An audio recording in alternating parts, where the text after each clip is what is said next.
Pemerintah berulang kali menyebut stok minyak goreng sebenarnya cukup. Namun terkait kelangkaan pihaknya masih akan menyelidiki namun belum bisa mengintervensi. Kelangkaan dinilai buntut dari ketidakpastian yang ditimbulkan pemerintah sendiri dengan adanya beberapa aturan yang disebut bertolak belakang dengan kondisi pasar internasional.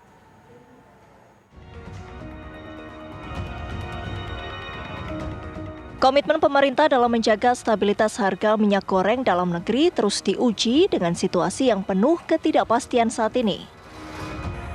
Kelangkaan masih terjadi di mana-mana meski Kemendak menyebut stok minyak goreng di pasar tradisional dan retail modern cukup.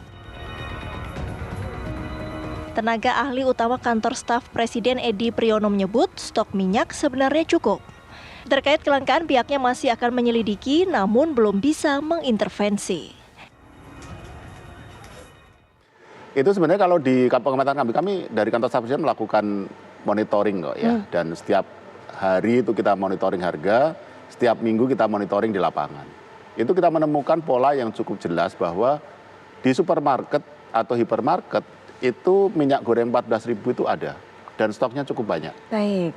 Kalau di minimarket itu harganya 14.000 juga tapi lebih sering kosongnya daripada ada gitu ya. Jadi sehari ada itu juga cuma berapa jam, habis itu 2 hari kosong. Nah kalau di pasar tradisional lain lagi.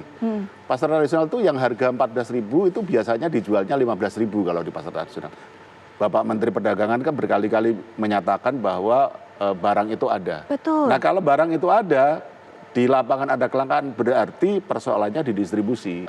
Kementerian Perdagangan sudah mengetahui ya, mudah-mudahan segera bisa dicari solusinya. Tetapi kalau untuk melakukan intervensi saya kira ya mesti dilihat kasus per kasus ya. Jadi apakah memang ada gejala indikasi orang menimbun, menahan dan sebagainya itu harus diselidiki ya.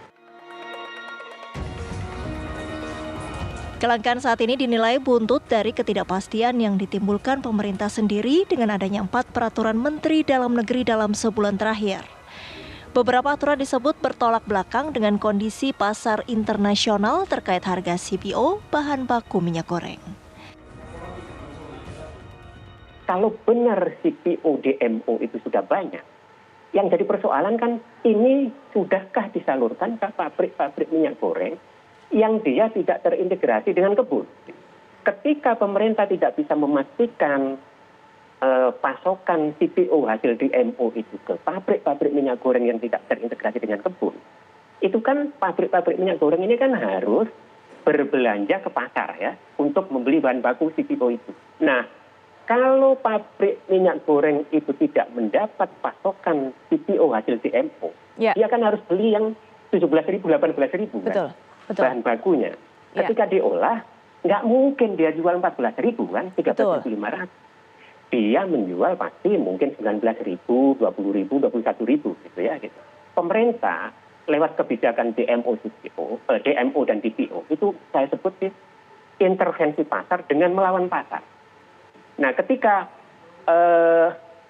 mereka pabrik-pabrik minyak goreng itu tidak mendapatkan kepastian CPO DMO, dia belanja ya, yang tadi itu harganya tinggi. Nah tapi pada saat yang sama pemerintah setelah mengintervensi pasar dengan melawan pasar itu, pemerintah kan melakukan pendekatan non-market. Apa?